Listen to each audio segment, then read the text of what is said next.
Saya kayak Daud yang kecil sendirian ini ngadepin Goliat-Goliat, bukan cuma satu, banyak. Nah itu dia. Yang mana dulu nih yang mau dihadapin?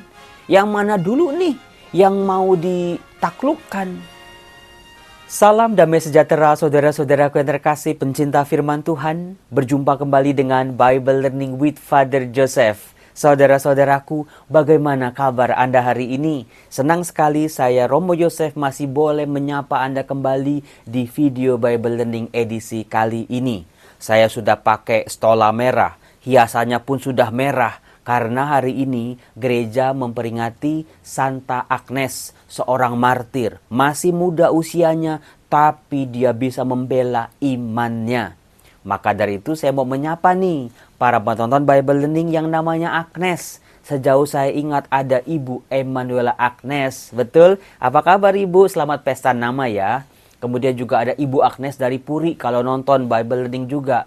Silakan kalau ada tante, mama, atau orang tua, atau kakak adik Anda yang bernama Agnes, semoga sampaikan salam saya untuk mereka. Semoga mereka hidupnya dipakai sama Tuhan jadi saksi-saksi iman. Saya juga mau menyapa ini pelanggan-pelanggan yang baru. Ada Christina Dwiastuti, ada Yuyu Batigol, ada Adi Santoso, ada Magdalena Wirana, ada Natalia Nagara Harjo. Terima kasih sudah berlangganan video Bible Learning ini. Saudara-saudara, hari ini Romo Yosef semangat luar biasa. Kenapa Romo? Bukan gara-gara pakai warna merah, merah itu berani. Tetapi teks kitab suci yang mau saya angkat kali ini itu bagus banget, pakai nget pokoknya. Very very good, the best. Waduh Romo, teks kitab suci mana sih Romo yang gak bagus menurut Romo Yosef? Semuanya bagus katanya. Mana yang gak bagus? Gak ada. Saudara-saudara, ada kalanya teks firman Tuhan yang bagus ini, kok ia pas cocok dengan kehidupan si pewartanya? Kok ia pas cocok, kena banget Romo? Relate banget Romo dengan kehidupan kita yang lagi membacanya ini. Ini saya banget nih Romo. Ini gue banget nih Romo. Kok bisa ya hidup saya, jalan cerita saya ada dalam kitab suci. Nah itu dia. Maka teks yang bagus menjadi bagus pakai banget. Karena teks kitab suci yang mau saya angkat kali ini itu ada di kitab pertama Samuel bab 17. Teksnya aslinya sangat amat panjang. Itu dari ayat 1 sampai ayat 51. Bagaimana itu orang-orang Israel waktu itu tidak berkutik ketika berhadapan dengan orang-orang Filistin yang punya pahlawan gagah perkasa yang bernama Goliat. Saya sudah sering tuh ngasih video-video tentang Daud dan Goliat. Tetapi baru kali ini kok ia kena banget. Kok ya? Aduh. Kemarin saya waktu ngajar aja ya, ngajar KPKS itu kan sampai malam. Siangnya saya rapat, lalu juga paginya saya janjian sama mahasiswa bimbingan sebagai kaprodi di kampus. Jadwal saya padat banget kemarin. Hujan lagi, saya kehujanan, udah mana becek, nggak ada ojek. Saya memulai kelas saya kemarin yang di KPKS, itu saya nyanyi gini. Bila hati terasa berat, tak seorang pun mengerti bebanku. Ku tanya Yesus, apa yang harus ku buat? Lagi banyak pikiran, lagi banyak urusan, lagi banyak masalahnya. Masalahnya ya berasal dari orang-orang yang saya hadapi. Ya saya dalam diri saya juga setiap hari juga ada masalah ya. Tapi ini lagi numpuk aja. Lagi datangnya bareng-bareng aja. Saya kayak Daud yang kecil sendirian ini ngadepin Goliat-Goliat. Bukan cuma satu, banyak. Nah itu dia. Yang mana dulu nih yang mau dihadapin? Yang mana dulu nih yang mau ditaklukkan? Sana datang masalah, sini datang masalah, situ datang masalah, dari belakang juga datang masalah. Pernah nggak kayak gitu? Iya Romo, banyak Goliat-Goliat dalam hidup saya Romo. Betul? Iya.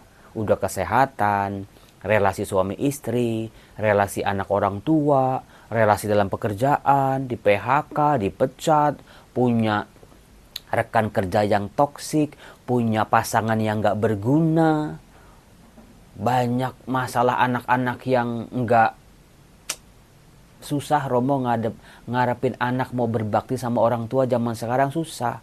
Mereka gaji mereka udah habis buat kongko-kongko di kafe, buat ngopi-ngopi, buat ongkos, buat ya gaya hidup mereka, buat kebutuhan mereka juga udah habis Romo. Boro-boro bisa ngasih orang tua. Lalu orang tua ngirit gimana Romo? Ya enggak. Terus kesehatan, kita mau ke dokter, minta duit sama anak aja udah kayak mau ngemis misalnya. Belum lagi di dokter, harus ke spesialis lagi, harus di ronsen lagi, harus di MRI lagi, harus operasi lagi, dicek ini, dicek itu. Yang duit. Kadang-kadang malu sendiri, Romo. Meskipun itu anak saya. Meskipun anak saya baiknya minta ampun, Romo. Tapi kan yang malu kalau minta lagi. Meskipun sama anak sendiri. Betul apa betul? Iya ya Romo. Ternyata saya udah kayak Daud berhadapan dengan Goliat. Kita semua punya Goliat loh. Tinggal bentuknya Goliatnya itu macam-macam aja. Kalau saya begini, kalau Anda begitu. Sama sebetulnya Goliatnya. Nah, maka dari itu saya sampai bingung ya. Kemarin saya bilang gini, Dia berfirman, mari datanglah. Dia selalu pedulikan aku. Ku datang Yesus. Dia pikul segala bebanku. Apa nggak nangis coba kalau nyanyi gitu di atas motor, lagi banyak kerjaan, lagi banyak urusan. Kan urusan kita berhadapan dengan orang lain. Mungkin kita bisa membereskan sih urusan-urusan kita, tapi ketika hidup kita berkaitan sama orang lain belum tentu bisa membereskan dengan cepat urusan-urusan mereka, sehingga ya kita juga ikut beban, nanggung beban mereka juga. Kadang-kadang itu yang bikin hidup makin berat. Tapi lagu ini ngajarin sujud di altarnya, ku bawa hidupku. Ku terima anugerahnya, Dia ampuniku, Dia bebaskanku. Coba Anda lanjutin. Dia ubah hidupku, baharui hatiku. Sesuatu terjadi saat datang di altarnya. Apalagi kemarin pas ngajar ya, wah ada aja. Udah lagi capek, udah lagi banyak urusan. Kemarin ada satu murid nanyanya terlalu berlebihan, sehingga saya juga kepancing juga jadinya. Lalu pulang, saya coba berdoa. Tuhan bilang apa? Yosef, kamu belajarlah dari Daud. Daud, selain dia mengandalkan Allah, Daud juga kan orang nekat. Iya enggak? Kalau ngandel-ngandelinya Tuhan, kalau nggak nekat kayaknya juga nggak maju itu Daud dalam medan pertempuran, bukan? Dia berani, dia nggak ciut, dia cerdik, dia pintar, dia lincah meskipun badannya lebih kecil. Dia gesit, dia mampu melihat titik terlemah dari Goliat. Dan dia betul-betul mengandalkan Tuhan Allahnya. Saudara-saudara, belajarlah dari Daud.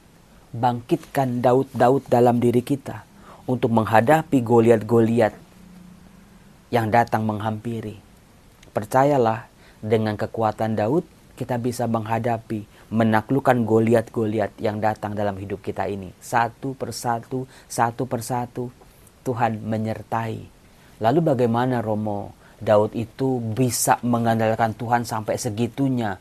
Nekat itu kan kadang-kadang bisa positif, bisa negatif. Terlalu sembrono nanti jatuhnya. Coba lihat bagaimana yang dikatakan Daud terhadap Saul. Waktu itu dia berkata, "Janganlah seorang menjadi tawar hati karena Goliat. Hambamu ini akan pergi melawan orang Filistin itu." Saul itu raja. Daud itu anak muda yang pekerjaannya anak gembala. Badannya juga masih kecil, belum berpengalaman. Tapi dia bisa ngomong kepada Saul, sang raja. Karena waktu itu dia lagi bekerja di rumahnya, di kerajaannya Saul. Kemudian apa reaksi Saul, saudara-saudara? Coba ya Anda hitung berapa kali kata tidak mungkin diucapkan oleh Saul. Saul berkata begini, "Tidak mungkin engkau dapat menghadapi orang Filistin itu. Mustahil engkau dapat melawan Goliat." 2 kali coba. Sebuah pengulangan, sebuah underline, capitalize itu. Gak mungkin. Coba. Berapa orang yang bilang sama kita nggak mungkin. Nggak mungkin Yosef kamu bisa jadi pastor. Nggak mungkin Yosef kamu bisa begini, bisa begitu. Nggak mungkin Yosef karena apa? Tadi Saul langsung membongkar kelemahannya Daud. Karena engkau masih muda. Dan Goliat sejak masa mudanya telah menjadi prajurit. Nggak apple to apple. Enggak sebanding lawannya ini. Langit dan bumi. Maka nggak mungkin, maka mustahil. Bisa orang tua kita, bisa pasangan sendiri, bisa anak-anak juga, bisa pastornya juga kadang-kadang bisa juga, atau umatnya juga bisa. Tapi yang paling parah adalah kata tidak mungkin itu kita dengar dari dalam diri kita sendiri. Nggak mungkin Yosef kamu bisa begini, kamu bisa begitu.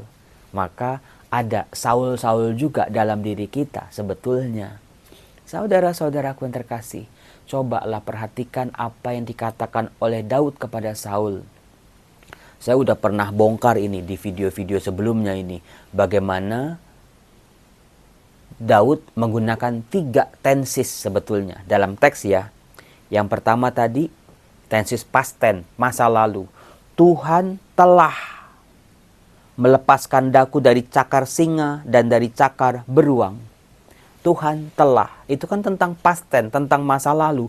Dulu, kemarin, tahun kemarin, bulan kemarin, Tuhan telah melepaskan aku dari cakar beruang dan cakar singa. Karena Daud kan sebagai seorang gembala pekerjaannya. Kesulitan, beruang yang gede, singa yang besar, lewat tuh. Terus Daud ngomong apa? Meskipun hari ini Saul bilang tidak mungkin sekarang kamu menaklukkan Goliat. Itu kan sekarang, nggak mungkin sekarangnya ini. Tapi Daud pakai future, pakai masa depan. Tuhan akan melepaskan aku dari tangan orang Filistin itu. Itulah iman seorang Daud. Dia pendek, dia nekat, dia kecil, dia lincah, dia cerdik. Tapi dia mampu. Seluruh aspek kehidupannya, masa lalu, masa sekarang, dan masa depan aman dalam lindungan Tuhan yang tidak mungkin menjadi mungkin. Dari situ saya langsung pakpok, gelebak. Yosef, kamu jangan cuma bisa nyanyi doang lagu yang bagus tadi. Coba belajarlah dari Daud, Yosef. Ketika orang-orang di sekitarmu mengalami kesulitan demi kesulitan, coba support mereka juga dengan doa. Kamu Yosef, kamu juga harus kencengin lagi kekuatan doa yang menjadi kekuatanmu selama ini. Mungkin karena sibuk saya ya bolong-bolong doanya mungkin. Atau ya doanya cepet-cepet atau kurang dalam. Yosef, dalemin kekuatan doamu. Hadapi Goliat yang sedang kamu hadapi ini. Pasti dengan penyertaan Tuhan engkau akan bisa selamat. Makanya dari itu tadi saya bilang teks ini kok ya bisa bagus banget ya. Bisa kena banget, bisa relate banget. Ketika kita ngelihat masalah-masalah kita satu persatu kayaknya kok banyak banget, susah banget. Kita berhadapan dengan ketidakmungkinan, kemustahilan. Tapi belajarlah dari Daud ini. Goliat, orang yang tinggi besar, punya pengalaman sebagai pahlawan, sebagai pasukan, sebagai prajurit. Apalagi dikatakan ya, di depan Goliat itu ada orang-orang Filistin dengan perisai-perisainya. Saya sudah pernah membongkar bagaimana dari ujung rambut sampai ujung kaki itu Goliat pakai tameng, pakai helm, pakai sampai semua baju jirahnya dari besi, dari perunggu, belum lagi kakinya. Di semuanya dilindungin. Logam-logam yang keras. Belum lagi dia ternyata ada orang-orang yang harus lindungi dia juga dengan perisai-perisainya. Belum lagi dia mengutuk, dia memaki, dia mengecilkan, dia menyumpah-nyumpahi Daud. Anjingkah aku sampai engkau mendatangi aku dengan tongkat? Padahal Daud ngadepin Goliat cuma dengan tongkat dan juga umban batu. Saudara-saudaraku yang terkasih, secara hitungan manusiawi Daud pasti kalah. Satu lawan banyak, udah gitu banyaknya badannya gede-gede semua. Dengan peralatan senjata yang lengkap, dengan lembing, dengan tombak, dengan pedang, semua lengkap yang dimiliki oleh Goliat. Tapi Goliat punya satu kekurangan yang fatal, yaitu rasa kepercayaan dirinya nggak ada. Berhadapan dengan Daud yang kecil itu, ngapain dia ngomong-ngomong besar? Ngapain dia pakai menghina-menghina? Ngapain dia pakai ngancem-ngancem? Aku akan menghabisi kamu kalau engkau kuhabisi nanti. Tubuhmu akan aku kasih ke binatang-binatang dan burung-burung liar. Nggak perlu. Kalau memang dia punya rasa percaya diri yang mantap, udah lawan-lawan aja. Kalahin aja. Tapi dia selalu pakai kekuatan bulian, ancaman, menakut-nakuti, ngecilin gitu kan, memandang rendah. Itulah titik terlemah dari Goliat. Maka Daud pinter. Titik lemah Goliat di mana? Dia bisa melihat titik terlemahnya, artinya bagaimana mencari solusi buat masalah yang besar ini. Daud itu taktis. Dia tidak melempar 1000 batu kepada Goliat. Belum tentu kena semuanya. Hanya dengan 1 batu.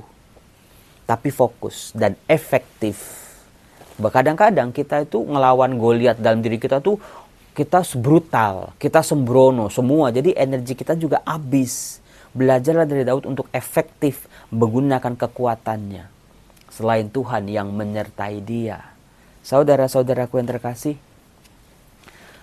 apa sih yang didoain Daud ketika ngelawan Goliat? Kita bisa lirik sebentar dari Mazmur bab 144 yang kebetulan dibacakan juga hari ini. Dikatakan, terpujilah Tuhan gunung batuku, ia mengajar tanganku bertempur, ia melatih jari-jariku berperang. Coba itu ya, Mazmur 144. Terpujilah Tuhan gunung batuku, ia yang mengajar tanganku berperang dan melatih jari-jariku bertempur. Mengajar tanganku bertempur, melatih jari-jariku berperang. Itu sebagai simbolis ya, Tuhanlah yang menjadi perlindungan, Tuhan yang ngajarin kita, Tuhan yang bekerja dalam diri kita. Ulangi itu dalam doa Anda. Terpujilah Tuhan gunung batuku. Gunung batu itu tidak akan pernah goyah, tidak akan pernah runtuh, tidak akan pernah bergoyang. Meskipun angin, taufan, badai, meskipun ada macam-macam di situ. Gunung batu adalah figur yang kokoh, kuat. Seperti itulah Tuhan Allah kita yang kita andalkan. Dia yang mengajar tanganku untuk berperang dan jari-jariku untuk bertempur ini. Tuhan, tolong Tuhan, hamba-Mu ini yang lemah, yang kecil tidak berdaya, yang terombang-ambing oleh kehidupan yang kejam sekali. Biarlah Engkau boleh jadi gunung batuku. Dikatakan, ia menjadi tempat perlindungan dan kubu pertahananku, kota bentengku dan penyelamatku. Ia menjadi perisai tempat aku berlindung. Dia yang menundukkan bangsa-bangsa ke bawah kuasaku. Senjata Daud bukannya logam-logam berat seperti yang menempel di badannya Goliat, tapi Tuhan sendiri yang nempel dalam kehidupan dia. Itu dia, saudara-saudara. Ya Allah, aku hendak menyanyikan lagu baru bagimu. Dengan gambus 10 tali aku hendak bermazmur, sebab Engkaulah yang memberikan kemenangan kepada raja-raja dan yang membebaskan Daud hamba-Mu.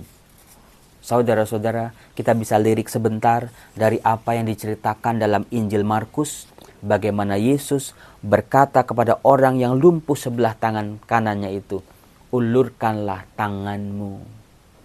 Jangan-jangan Tuhan udah sering ngomong itu, tapi kita cuek bebek, kita nggak aware, kita nggak sadar. Yuk, Tuhan, ku angkat tanganku Tuhan, ku ulurkan tanganku kepadamu Tuhan, tuntun aku Tuhan, untuk mengalahkan Goliat-Goliat dalam kehidupanku, dan membangkitkan semangat Daud, senjata-senjata rohani, nilai-nilai dalam kehidupanku yang menjadi kekuatan aku selama ini. Kalau Romo Yosef kekuatannya adalah doa, Yosef pakai kekuatanmu untuk menghadapi Goliat-Goliat yang banyak ini. Amin, amin, amin. Salam, Tuhan Yesus memberkati.